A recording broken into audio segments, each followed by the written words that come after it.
In 10 tools or less, let's see what we can pack into this bag to be the most complete compact toolkit that I can build.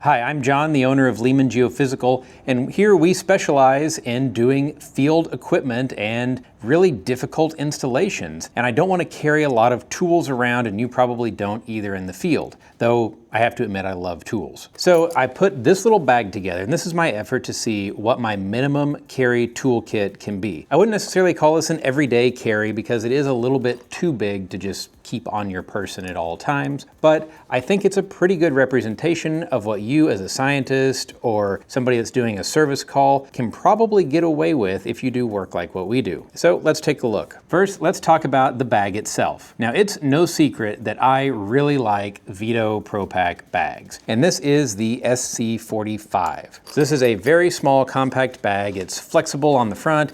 It's got a semi-hard shell on the back with a clip and a little thing here so you can clip it on maybe if you're working on a scissor lift, or clip it onto a tower if you're working on an instrument mast. On the outside of the bag, it's got this pocket that doesn't close in any way, and then there's a zipper that clamshells open. So I really like their bags.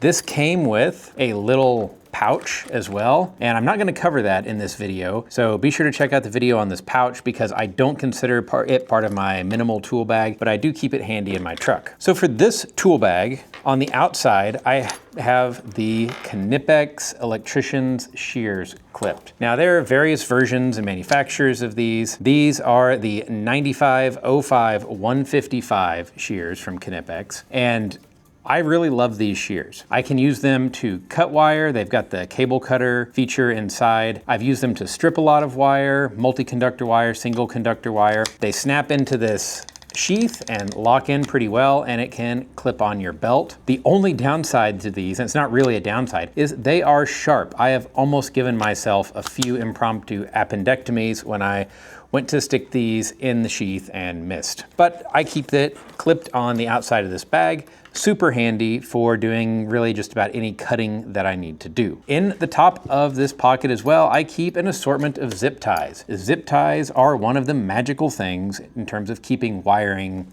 just organized, or keeping it from flapping in the wind, which is going to cause it to fail by zip tying it to your mast. So you always need an assortment of zip ties, and I keep a few various links in here. I don't keep a ton. I'll restock it as I use them when I go back to my truck, but about a dozen or so zip ties is a good starting point. And then you can use these shears to clip those zip ties off. If you don't know how to clip zip ties, be sure you learn, because otherwise you're leaving a knife for somebody to cut themselves open on. All right, next in this outer pocket, I have a no contact voltage tester, or as we would commonly call it, a chicken stick. This lets you know if a wire is live just by holding it up next to the wire. I don't have any real brand loyalty. This is a Milwaukee because it was on sale a few years ago when I was in Home Depot. I will say I don't like the Kleins. They're too difficult to use, but pretty much any non-contact voltage tester is going to be fine. It's just nice to make sure that you're not about to grab something that you shouldn't as a last check. Then as the last thing in the outer pocket, I have the Olight O-Clip. This is a wonderful little light. It recharges via USB. It can be very bright, or it can be in what they call moonlight mode, which is often enough light to do what you need to do, and it lasts several hours. It's tiny, it's even got a red light, and I just clip it on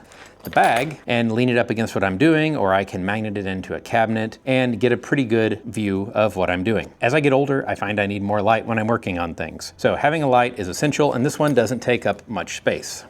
If we open the bag up, it's got some little Velcro wings on the side that you can detach if you want to lay it flat, but I'm just going to leave it like this. And you can see that I've got it pretty stuffed in there. So the first thing is a set of wire strippers. I've talked about wire strippers at length in another video. This happens to be a set of Klein tools. I like the Klein tools wire strippers just fine, and they're thin, so they fit in the bag pretty easily. Next are some of the best things that you can carry in my mind. So these are water pump pliers, the Knipex 8701 125s. So small, adjustable. You can get on nuts and bolts and things to take it apart. The companion plier to that is a Knipex 8630-150, at least that's what I like to carry. This is a set of parallel jaw pliers. So these are parallel smooth jaws. They're not serrated like these, and they don't mar the hardware as badly. So with these two things, I can grab a bolt head and a nut and loosen it, and I use the parallel jaw on whatever I don't want to mar up. So those two things for me replace a crescent wrench. I hate crescent wrenches or adjustable wrenches with a passion, so I carry those two instead. They are a little bit pricey. That's if you buy the Knipex. There are plenty of other knockoffs that are pretty good now, but since this is something that I'm depending on and it's a minimal toolkit, I went ahead and put name brand in it. All right, then I've got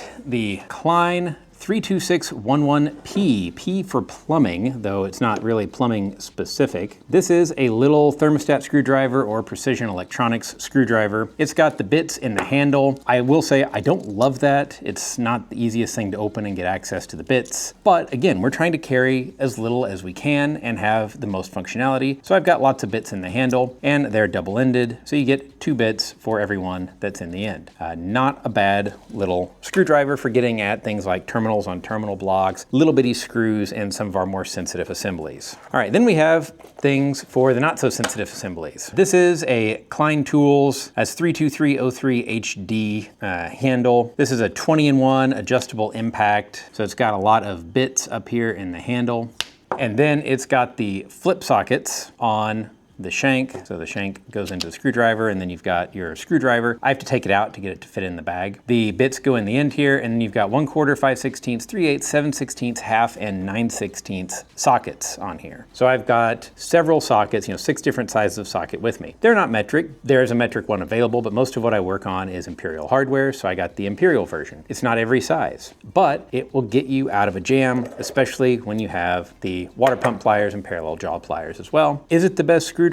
No. Is it the best socket? No. But again, it's good enough for this bag. So that is a really nice addition and something that I just got my first flip sockets when I was building this bag, and I've so far liked them pretty well. All right, there's only one more tool in here and then we're out, and that is a dental pick. So dental picks, you can ask your hygienist for these. Sometimes they're nice and we'll give them to you, or you can buy them, Harbor Freight or other places. Though I find the dental grade ones actually work a lot better. This is not a true dental grade pick. This is one from Harbor Freight or some random tool store, but this is great for getting O-rings off or picking, you've got some corrosion in a connector, you can't quite get to something. This is really handy. So I like to keep a dental pick in here as well. Now there's lots of stuff that I could add to this, but then we would be in one of my bigger tool bags, magnetic pickup or Allen keys or different driver bits. But for, I'm gonna say about 75% of the things that I encounter when I'm in the field, this is all I have to get, and it's a relatively small bag. So